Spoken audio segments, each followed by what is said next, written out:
So again, a very good morning. It's great to be back at NohlCon, India's leading InfoSec conference, and of course the one in the best location in the world. I love it here in Goa. We're here actually all months doing research a little bit south of here. So this is a natural fit for the German winter. I've been doing security research for nearly 10 years, usually pondering how we can make the world more secure, what especially legacy security issues we need to remove. Today I want to take a slightly different perspective. I want to ask the question, if people like me always get their way, when can we stop? When are we done? If we keep asking for more security and we get more security, when are we finally done and can stop doing more security? Because eventually, more security isn't good anymore, right?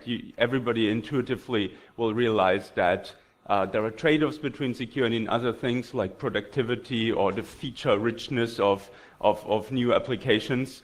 So when are we done with security? And I want to illustrate this with a couple of examples. And most of the examples are motivated by my work at Geo. You all know Geo, the fastest growing startup in the world, probably the biggest startup ever attempted. Even seeing it from the inside, it's just mind-blowing. 100 million customers now after 6 months of operations. 100 million people actually physically having a SIM card in their phone with all the logistical processes attached to that.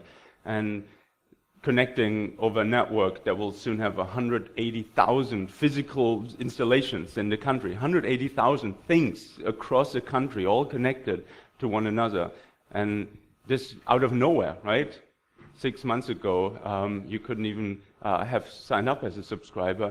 Now you're a family of 100 million. 100 million people, many of which never had to choose a password because they just never used the internet before. 100 million new subscribers on a network that hasn't seen any hacking attacks that would make it better over time because it just hasn't seen any hacking attacks. It didn't exist 6 months ago. Everything new, right? And so when I was asked to put together a security team, some of them are here today, 3 years ago, we started very emboldened, and we really wanted to change the world. We wanted to protect everybody, right? We're based in Mumbai, right? So this is what security people in Mumbai look like.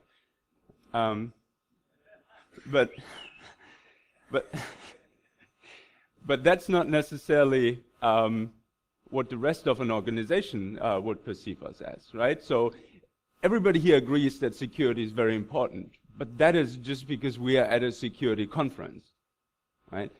The outside world sees us like we see those guys, for instance, airport security, as a nuisance, at least a lot of times, right? So even though we are in the security industry, we already get annoyed by airport security. That's just one related industry over, right? Now imagine somebody completely outside from the security industry. They come to us, they ask for permissions, and we say, no, you gotta do a pen test first, you gotta do a source code review first. Sorry, you don't use the right encryption.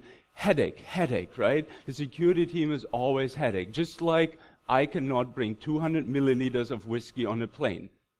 It's these unnecessary rules that nobody understands outside of security that make us the hated department, or as some people say, the department of no. Whatever you ask us, we always say, no, you cannot do that. Right?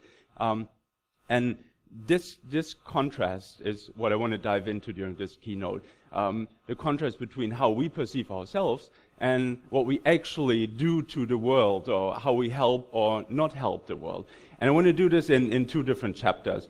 I want to look at product security and information security one at a time. They're related subjects, of course, but they're different enough to be discussed separately. Take, for instance, patch management. If you're rolling out a patch for your own products to customers, that requires thousands of test cases, months of preparation perhaps, right? Because that patch needs to operate in all kinds of different circumstances. Imagine Microsoft rolling out a patch. They probably run this on a farm of 100,000 servers just to make sure it runs with every possible application that anybody could possibly run on Windows. Whereas if you're a Windows customer, you click install, it still works, you're done, right? So even a simple topic like patch management is very different when we talk about product security and information security. And of course, it also goes the way around. Some topics are much more difficult in information security. So let's start in product security. And I want to make a three-piece argument here that hopefully at the end you'll agree with me. I want to start by saying that we as security researchers, and explicitly I'm part of that, right?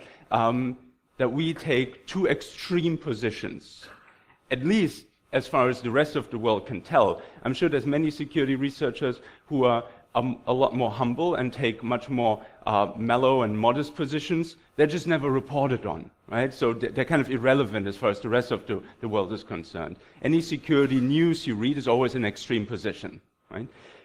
Then I want to argue that companies actually respond to security news, which wasn't the case a couple of years ago, and we were criticized for them for that.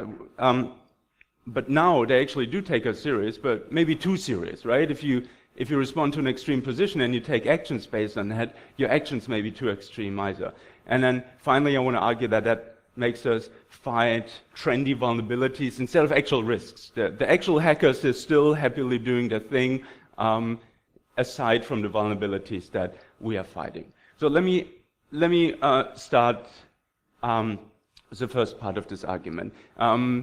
We take extreme positions. Take, for instance, a technology that across the last year was belittled a lot, iOS. There was continuous reporting that iOS is bad and bad and bad. First there was this Pegasus malware, which exploited basically zero-day a remote, untethered jailbreak in iOS, and this could have infected 1 billion phones, right? This would have just worked on every iPhone, and got a lot of news coverage, and everybody agreed iOS is insecure. And then, of course, the FBI, the US government, they one up that by fighting with Apple and not getting Apple's help on opening a phone and just doing it themselves for $1 million paid to some Israeli company. And then some researchers said, I can do this for $100 also. So then everybody knew you can break an iPhone for $100, right? So today we trust this technology a lot less, thanks to this solid security research, both Citizen Lab on the Pegasus and those researchers who replicated the FBI hack. But if you zoom in to the details, nothing actually happened that would be concerning, right? So this Pegasus malware, for instance, that was sent out to exactly one guy, as far as we know, before he forwarded to Citizen Lab. And he didn't even install it either. It was an attempted infection, one that we know of. And based on that, every IDS vendor put signatures in their product. Every mobile malware vendor put signatures in their systems, and we found exactly 0 instances of this Pegasus malware in the wild. Nobody managed to exploit this vulnerability, as far as we know, before Apple patched it. And I think that is awesome news. That means this is a really, really secure platform where once in a while a bug is found, it gets fixed, no harm is done to anybody. That part of the reporting just drops out. Similarly, the FBI hacking, that only worked against phones that didn't have the secure enclave chip. That means the oldest iPhones. In fact, even around the time when this happened, when FBI wanted to open this, only about a quarter of the phones were vulnerable to this. And what's the oldest quarter of iPhones? This is second-hand devices that were passed on to children or sold from developed countries into developing world. These are not necessarily the devices that we think a state-level actor would want to exploit. This is not going to be used by some ambassador or by a CEO, right? These are children's phones, by and large, right? So the iOS platform got criticized for being insecure, even though it could very well be the most secure choice we have. And if anybody last year, based on this reporting, moved away from iOS to any other choice, they are less secure now, thanks to us doing good security research. Right? And let me stress this point with one more platform, one that companies wouldn't even consider ever using, as at least for enterprise level applications as far as I've seen clients, and that is of course Android, right? If there's anything worse than iOS in the world, it's Android. Everybody loves beating down on Android. And of course, all the Android phones are infected, we know that, stage fright and whatnot, but really they're not. Out of the billion Android phones in the world, only about 2%, 20 million, have ever been infected with anything. And more than half of that is a single Chinese actor who's offering free apps, free versions of paid apps through their own app stores. And not only are they free, they also come with malware. And this malware will show you advertisement instead of Google's advertisement. So you don't actually care that you have this malware, you still look at advertisement, it's just somebody else earning money from it, not Google, okay? So half of that goes down to people saying, search for a free version of a paid app, downloading it, then going into the security settings, saying, I want to install insecure apps, then installing the virus. That we call a hack these days, right? On Windows, we call that stupid, right? That was not the fault of the operating system. If you download some pirated software, the virus scanner warns you about it. You switch off the virus scanner and go ahead to install it, right? That was never considered hacking. And even that only seems to work well against the oldest Android versions again, right? The hacked phones, in especially these Chinese campaigns, they're by and large Android 4, completely unsupported Android versions that, again, hopefully no CEO, ambassador, or whoever is your next biggest target would ever use. These are old phones, right?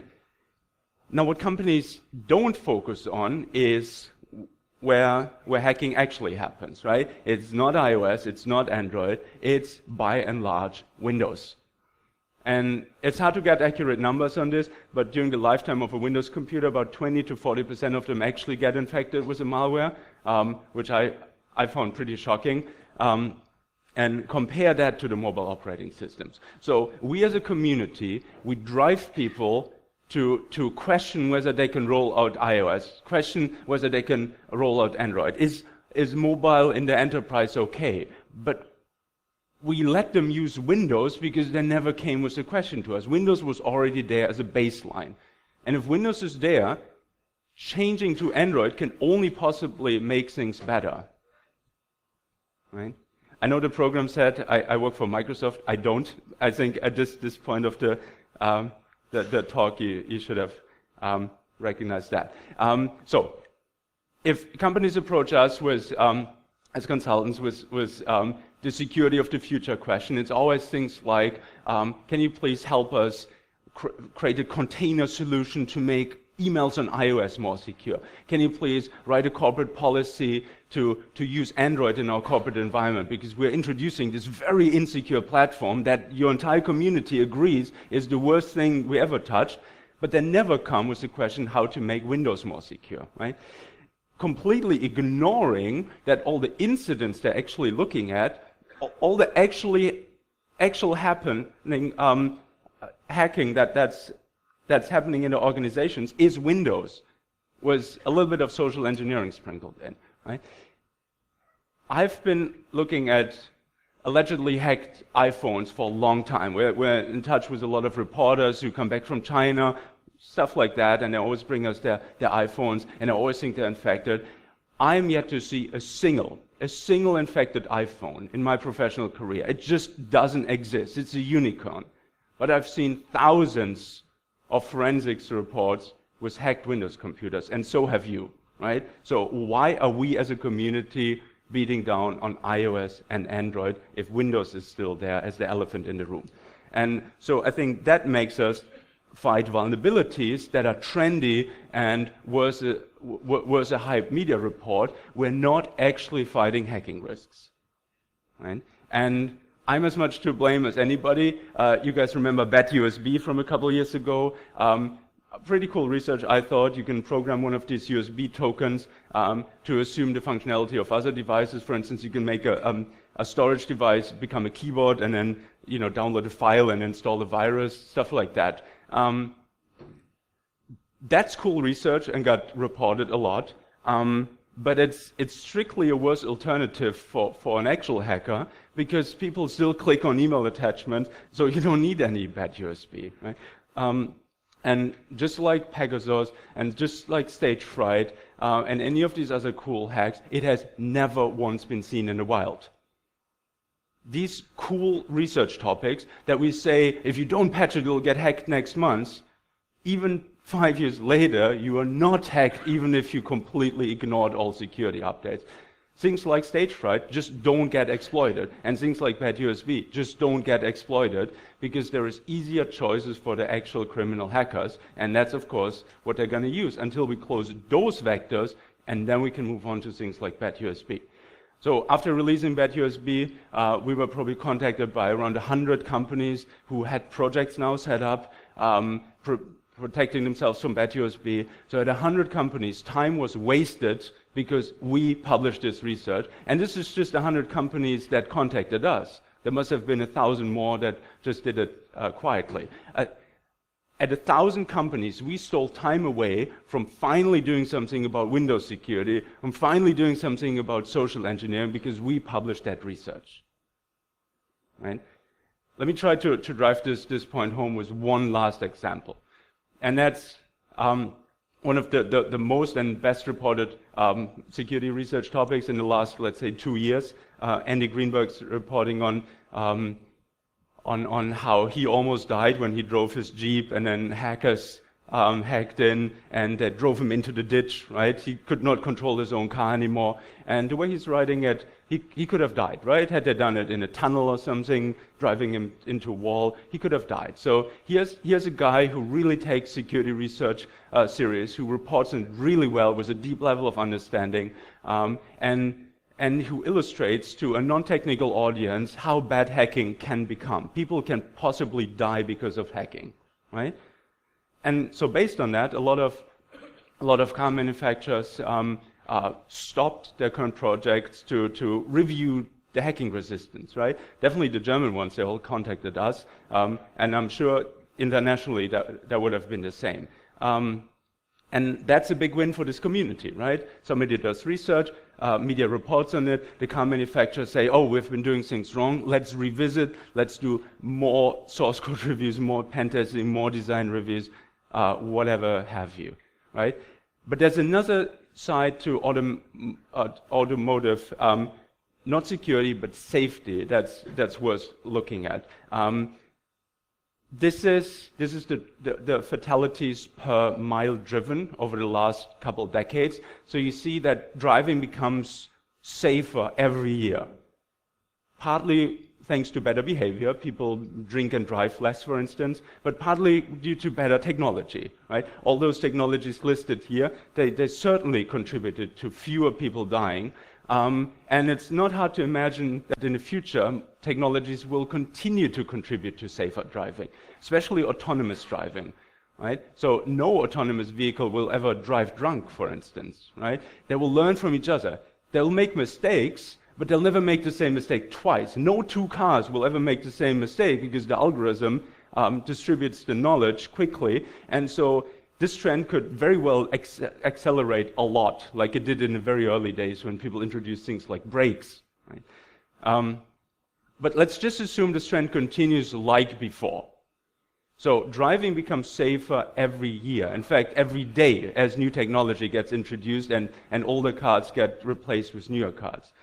And now factor in what I said earlier. All the German car manufacturers, at least, hopefully all of them in the world, they said, oh, let's respond to Andy Greenberg's reporting, let's respond to that research, let's revisit our assumptions, let's make sure what we introduce into the market is hacking safe. Let's say that delays things by 3 months. What does it mean to delay this trend by 3 months? It means 200,000 people die.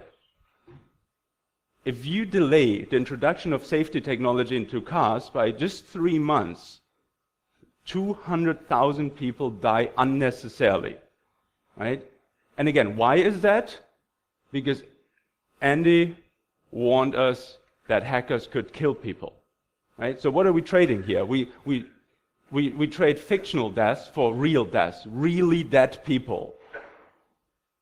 And that's a community that sometimes I don't want to be part of anymore, because we're asking for such extreme things that people actually die now.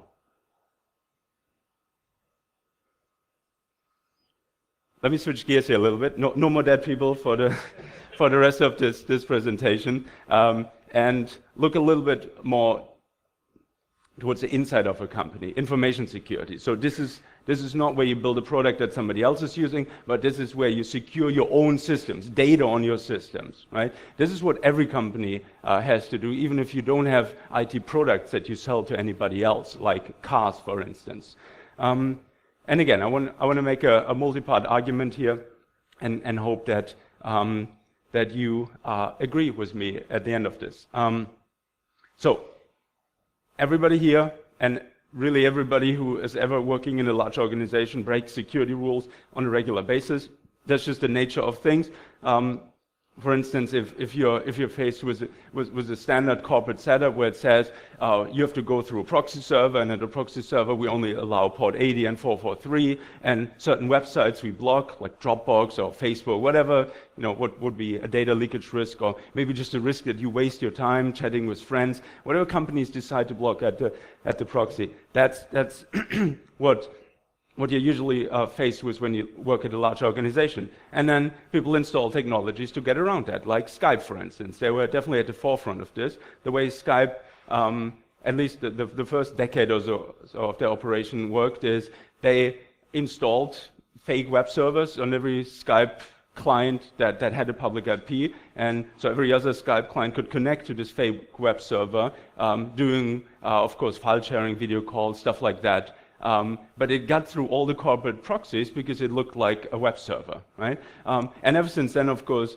everybody has just moved to using port 443 and tunneling everything through the proxy, so that it works again, so that the security department doesn't get to choose which service you got to use, that you're not allowed to use FTP because we want to prevent file sharing. Well, file sharing today is, by and large, port 443 also. Everything became one port just because that one port is open, right? And this doesn't just happen on an individual basis. Entire departments in companies, their main task is to figure out ways to get around security restrictions. Take service-oriented architectures. So the idea of a service-oriented architecture, or service bus architecture, is to build one service bus between all the different zones in a network. So if you are in one zone and there's a service offered in a completely different zone, all you do is you connect to your local service bus listener, and the service bus magically will connect you to a different network zone.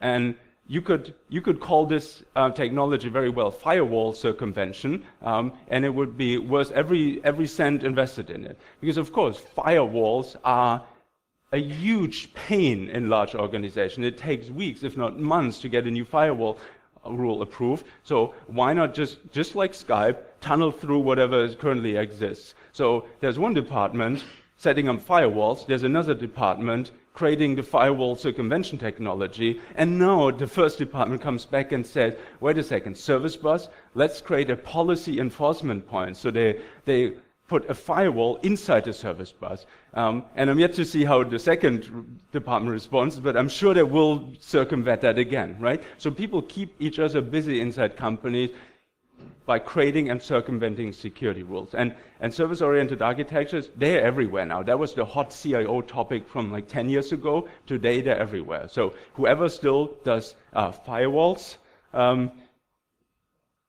you guys are holding everybody else back. You are hated. You are the airport security guy, right? And everybody just thinks about how to circumvent those rules. They're not effective. That means not only are we spending a lot of time on security, where maybe we shouldn't, like the first part of my presentation suggested. Also, those security restrictions we put in place, they may just not work if people don't accept them, right? If the people inside the organization don't say, I want to be protected, but rather they say, this is an unnecessary control, let me find a way around it. We then quickly come to the question of why do security departments exist in the first place, right? what if everybody agrees that the security department is useless and unnecessary and that we have to get around them? Why not get rid of the security department in the first place, right? And then you'd say, oh, but hacking would eat into our profit. In fact, hacking would become so big that this company would stop existing, right? And that is not true. Or at least not based on anything that ever happened in the world. There's rarely an example of a company going under because of hacking. And for the few examples there are, just take out an insurance, right? If it happens in 1 in 100,000 companies, that insurance will be pretty cheap. So I'm meeting with a group of CISOs in Germany every couple of months. And we asked them the question, what's the worst kind of hacking that you can imagine? Like, why do you exist as a team? What are you preventing? And they listed all kinds of different things, and I think this list is pretty exhaustive, from destruction of actual physical things, let's say in a car factory, to things like you're losing a contract with the government because now you can't be certified anymore under certain certification schemes, and the government is not allowed to do business with you anymore. So across all of these different things, factoring in that, of course, they don't happen every year to every company, a CISO in Germany prevents something like 2 million euros worth of hacking every year. 2 million euros, that's, what is that? 2,000 lakh rupees, something like that. 20. So it's a significant amount of money, but those people whom I asked this question to, they have budgets between 50 and 100 million euros. So there's a guy sitting there who spends 100 million euros every year to prevent 2 million worth of damage. So this cannot possibly be their mission statement. Nobody spends 100 million to save 2 million, right? So the hacking prevention is not why large organizations have security departments. Again, security departments are not there to do what we as a community keep telling them, oh, patch this, otherwise you'll get hacked. Do this, otherwise you'll get hacked, right? That is not why security departments get funded so well, right? Takes a while for this to sink in. So why do they exist? Well, it's not because of this correlation that kind of intuitively everybody thinks is the case. So this is how most people think security is motivated. As you keep spending more money, the green line, on security, you save money by less hacking. This is the red line. And at some point, of course, everybody understands that enough is enough, right? The next 100,000 euros we spend on security will only save 99,000 in hacking. So let's not do this next step. Let's stop here, somewhere in the middle of this graph, right? But that could not possibly motivate the 100 million euros budget. This could not possibly motivate Mukesh Ambani hiring me and 140 other people to keep Geo secure, for instance, right? This is an expense that is not matched by this red line. So after years of discussing this with CISOs, I think a completely different correlation is relevant here, and that is the innovation energy of a company. So basically, what we discussed with Skype and the service-oriented architectures, companies want to do stuff, right? Preferably they would want to do them securely, but the job of a company is to do stuff, to create product, to sell things, to keep customers happy, to have revenue, to pay for things like the security department, right? So without revenue, there wouldn't be security or anything else in a company. And every company is the result of the innovation of the past few years. Every company goes under if they stop innovating, right? But as security people, we can make sure they don't innovate anymore. Like for instance at Geo, when I first started there, we were working on an alternative to Dropbox, GeoDrive. You can download that now. It's a pretty good app. Data stored in India, if that's important to you, right? I looked at the app and I told them, I refuse to pen test this. This app has such terrible usability. Nobody's ever going to use this. Just look at how Dropbox does it and at least match that, right? Nobody's going to switch to you if you're worse than what's already in the market and said, sorry, we can't do this, Dropbox is blocked at our proxy server. We had 50 programmers there who are tasked with programming something that they were not allowed to look at, right? And so this is how the security department can destroy exactly everything in the company. The entire future of a company can be destroyed by being fearful of the future, right? So this is the right-hand side of this chart. You can keep the innovation potential of a company basically near zero by putting too many security restrictions in. But now, again, why do people get 100 million euro budgets for the left-hand side of this graph? Because also, if you go into new technology completely unprotected, you burn your fingers and you're never going to touch this technology again, right?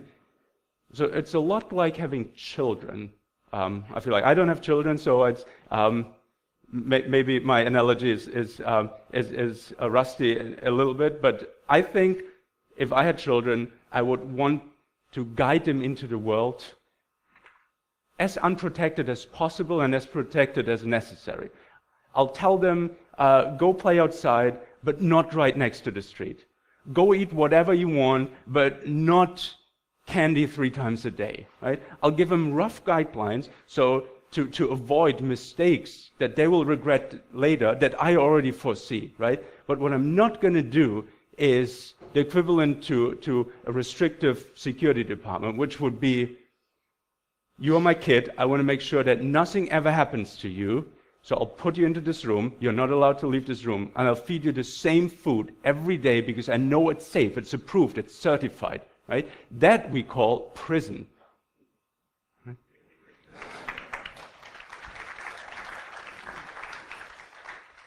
Thank you. So I understand even the people with children in the room agree to this metaphor.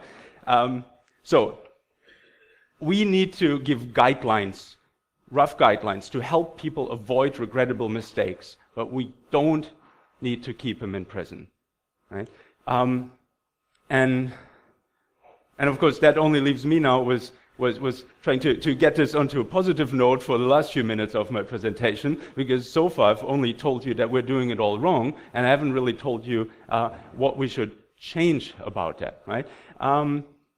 And this is something where I more want to initiate some thoughts with you and some discussion in this community. But generally speaking, as a decision maker about security, I think there is more innovation-friendly alternatives to almost everything that security departments do. But by and large, they're more expensive, right? That is, the right-hand side of this graph is why a German CISO spends 100 million euros a year. Because there are technologies that have the exact same security properties as more restrictive alternative at a much higher price point and at much less externalities, right? So in terms of pure how secure is it, in terms of pure how secure is it, at the least amount of cost, you'd always default to the left-hand side here.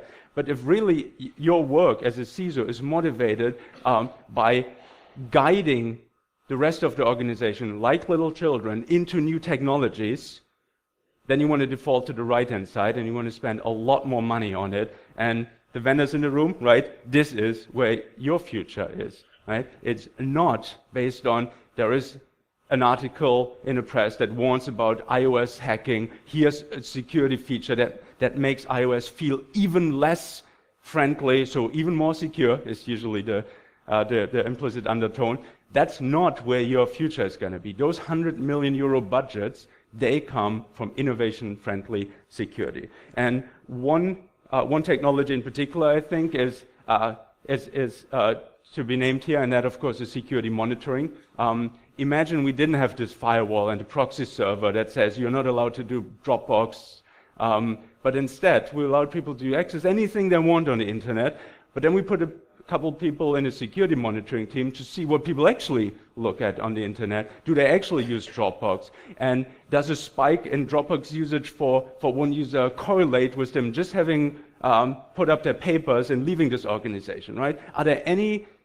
Is there any data to suggest that there's actual abuse going on?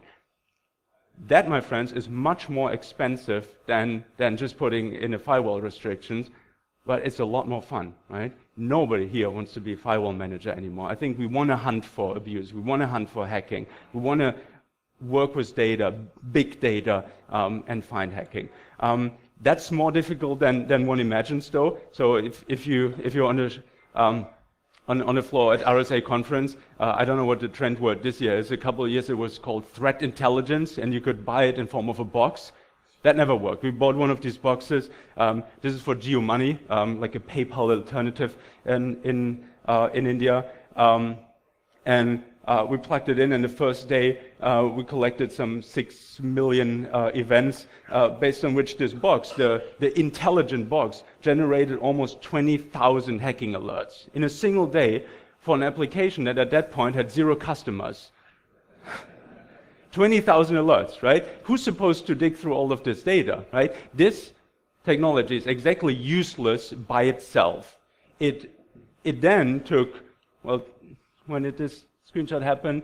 Almost exactly 2 years ago. So it took the better part of 2 years to train a team to work with this tool, write correlation rules, start to understand what this data means, start to interpret it, start following up with people to change some misconfigurations that lead to a lot of these false positives. And now, 2 years later, I'm happy to report that we get maybe 1 hacking alert per day, and those are really being followed up on. And every time either we find a real hacker or we find something wrong in our setup that again we can improve to make sure this false positive doesn't happen. So it takes the better part of 2 years to do it. And most organizations who at RSA bought some intelligence in a box did not last 2 years. They have long switched off this box or ignored the 20,000 emails they get every day about hacking alerts, right?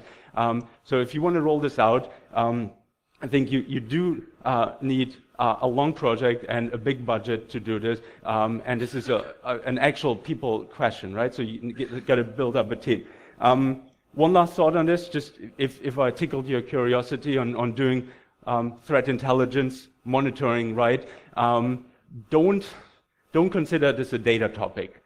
Most people start in monitoring by saying, let's first collect all the data. Let's then, in the second step, think about what kind of correlation we can do on top of that data. Then maybe train an analyst to sort through the alarms, actually propagate alarms upward to people that we then later train as forensics people to then raise actual incidents that lead to some positive action, either hacking response or maybe better configuration on systems. So typically, 6 months is spent just on data collection. But then people have so much data, usually the project stops right there because the systems don't scale anymore, and it stopped there. But a data element you collect that never leads to an action at the top of this pyramid, why did you collect it in the first place, right? So I want to see a different mantra here. I want people to start as high up in this pyramid as possible, define, for instance, what hacking methods do we want to detect, and then work downwards. And it turns out that you need surprisingly little data to find most hacking attacks, right? You don't need to collect all your firewall logs and all your sys logs and all the access logs to all the applications to find, let's say, an SSH brute force, right? You need any one of these elements that will detect it right away, and if that's your philosophy, a week after starting the project, you will be able to find your first type of attack. And then a week later, you'll find the second type of attack. And a week after that, the next type of attack. And at the end, you still take 2 years to implement all of this. But this project is not going to die. Every week, you can show some success. Every week, you increase your coverage. And at the end of it, you'll save a lot of money because most of the data you will never once touch and not want to collect. So don't start monitoring by building a huge system to collect data and spending all your budget on that. Rather, start with whatever you already have, syslog, let's say, and start creating your first correlation rule today, right? And grow it from there. Grow the people, grow the attack scope, but don't grow the terabytes of data in your systems. And I think this is one of the examples where we as a community can contribute tremendously. Because what do you need here? you need a hacking mindset. You need to understand how actual hackers hack actual systems to create these correlation rules. And that community is how we should spend our time, rather than keep beating down on iOS or cars or any of these technologies that are very trendy, but they're not actually getting hacked. And our contribution is either trying to prevent something that doesn't happen, or even worse, delaying something that has many positive contributions to our world that we delay by saying it needs to be more secure. So I don't have all the answers, but I give you a lot of questions to ponder, and I look forward to discuss this with you all day today. I'm here actually till tomorrow. If any of this was interesting to you, to the point where you say, I'd like to do this in my professional life, as I said, there's a couple of us from Geo here, and we're hiring still, right? So come talk to me also if that's an option for you. And with that, thank you very much.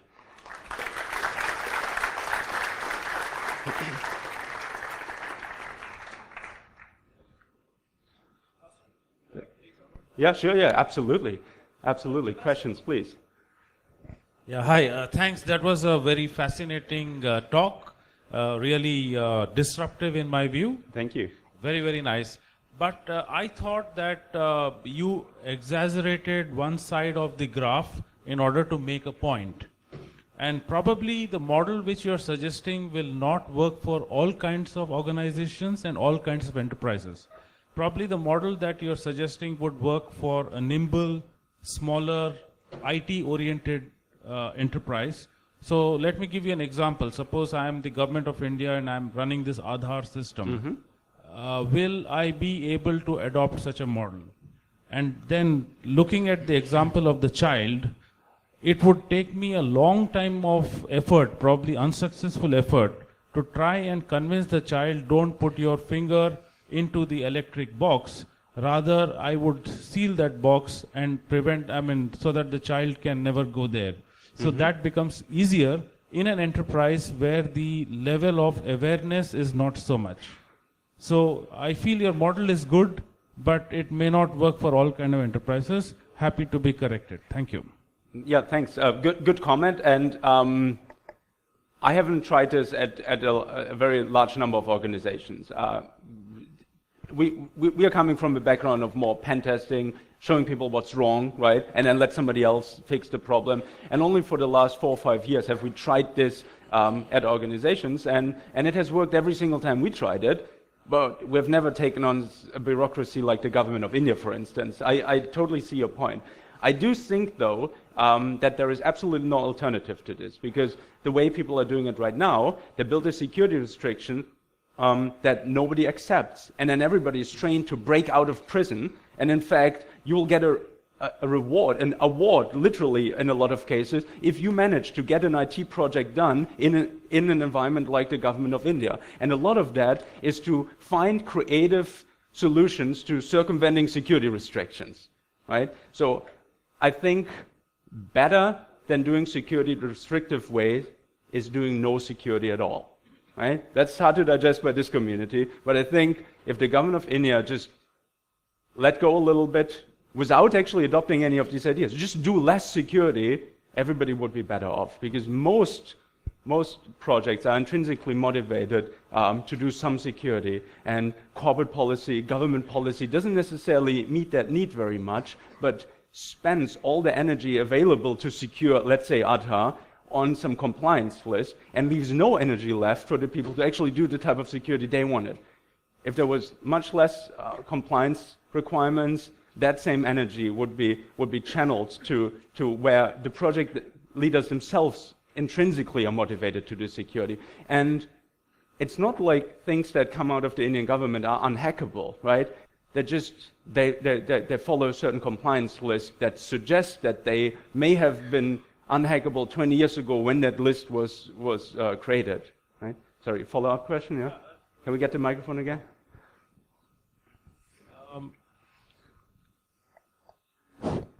I will still not fully agree with you, coming from the other part of the world, but probably a hybrid model will work better, where some minimum level of sanity checks and things go on, and you have a red team in the organization which does out-of-the-box thinking and removes unnecessary restrictions. Yeah, Probably absolutely. something like that. And basically what I'm criticizing in the first part of this, this presentation, that we as a community, we always take very extreme positions. I just did this during this talk, right? So take all of this with a grain of salt. If all I achieved is wake you up to a question that before you weren't asking yourself, that's all I wanted to achieve. I don't want you to stop doing what you're all doing and completely changing, but I want you to be more reflected about what you're doing to the world and whether at the end of the day that's positive or negative. So you had a question here? So it was a great presentation actually. It was a great presentation. So I had two questions. So you mentioned about threat intelligence, right? So of late, we have a mindset of going to proactive intelligence. Like open source intelligence is more preferred by most companies nowadays. So how do you see that? Because like when you said about installing that box and finding all those based on the logs that is coming inside from the thing. But when I see as a perspective on threat intelligence, I see a proactive measures like how my adversary would not affect my organization. So I see that perspective. Yeah. So how do you see that actually? So I only got into this topic of security monitoring 2 years ago, thanks to Geo. And I'm very disappointed by what vendors can offer, what they call threat intelligence. Threat intelligence is mostly just lists of IP addresses and URLs that were found in some virus before, right? Suggesting that maybe another virus will use them in the future, or some APT campaign will use them in the future. And I agree with you, I think open source is preferred because it's just the same thing, right? Either you pay for it or it's open source, you may get it a few days later. I think neither is very proactive though, because judging from past signatures, we always criticize this in virus scanners, is not the best thing. And now saying, well, a signature is not a signature anymore if it's an IP address. That's not true. It's still a signature. It's still a static element where you do a match, and if it's the same IP address, then you say this is on the blacklist, right? So whoever sells threat intelligence and criticizes virus scanners at the same time for being outdated, I think needs to rethink their business model, right? And so everything you can do as an organization in defining your vulnerabilities and then putting signatures on abuse, right, rather than exploitation, goes much further than lists of bad IP addresses. Right? So that explains actually. So it's more on the outside and the adversary part as well as on the inside. Like it's not only threat intelligence, like we have threat hunting as well, where we do from inside to know that what is exactly happening actually. Yeah. And one more thing, so you mentioned about the Windows having a lot of infection ratio. So now I see most of organizations do fall in for OS X or iOS actually. So at least I have seen 2 or 3 couple of malwares in iOS as well. So how do you see that as well? We get asked the question a lot, can we introduce iOS into our organization, or can we use Android in our organization? I've never had the question, can we replace Windows with Android? It's always in addition, right? And weakest link principle suggests that adding something cannot possibly make it more secure, it can only make it less secure. And I think if you already have Windows and you don't want to move on from Windows, and basically an operating system that doesn't work around sandboxes and compatibilization, then you can add anything to your organization, right? I think the question that somebody should pose to me is, what parts of Windows can we remove from our organization, and what's a good target operating system? And then I think we talk about more security and moving everything onto iOS or Android, for instance, right? Where at least we do have those nice little sandboxes that keep apps separate from one another. Yeah, question? Right here. Yeah, nice presentation. Some points, some points I'm right here. Hi. Some points I agree, some I disagree. So Good. in the beginning of the talk, you mentioned that if you are an ambassador or a CEO, you need to be more secure, or you need to pay more attention to security. If you're a child or like people like us, it's okay not to be secure. But that may be okay from a smartphone point of view, which you quoted your examples. Sometimes the phone may crash, you blame it on the network, that's okay. But when we turn into the 5G and IoT and healthcare and automotive, I think security is an equal opportunity. We should not be discriminating a child versus a CEO. Yeah, I did not mean to suggest that people in the developed world who can't afford the newest in the developing world who can't afford the newest iPhone deserve less security. I did not say that.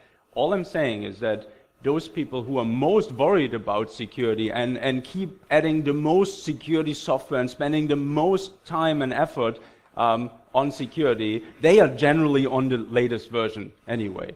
Whereas people outside of companies, in any country in the world, they tend to care less about the security of, let's say, the emails on the phone, and most of the insecure devices are in hands of those people, right? So if you're installing AirWatch on the latest iPhone, you're doing it wrong, right? That's a security technology that maybe Windows would deserve, right?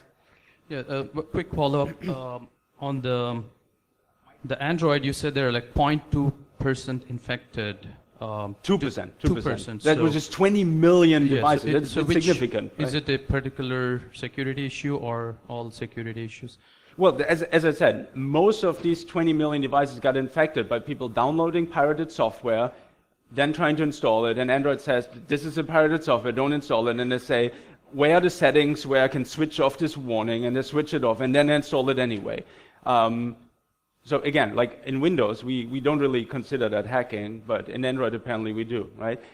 Rarely do we see actual software vulnerabilities being used to exploit. And I think stage fright, the shocking realization from a few weeks ago when people looked at how much stage fright exploitation is happening in the wild, nothing. It's an unused bug, right? How would one know about it? It's unused. Yeah, I think they're telling me I'm out of time. So let me remind everybody, I'm still here today to discuss this or your next job at Geo, right? I'll see you later. Thanks again. Thanks, Karsten.